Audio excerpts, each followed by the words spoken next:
ආයුබෝවන් ඔබට සුබ දවසක් මගේ YouTube channel එකට ඔබව සාදරයෙන් පිළිගන්නවා.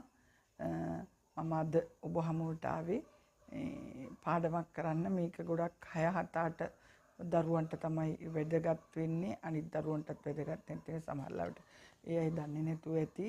මේ මම අද කරන පාඩම වර්ණ ගැන. වර්ණ උනහම වර්ණ එක එක කොටස් කරනවා. ඒවෙන් ඒවා ප්‍රශ්න පත්‍රයටත් එනවා. වර්ණ සීත වර්ණ, උෂ්ණ වර්ණ, සංගත වර්ණ, විසංගත වර්ණ, ඒ වගේ වර්ණ වෙනස් වෙනවා. ඒවා නම් කරලා තියෙනවා.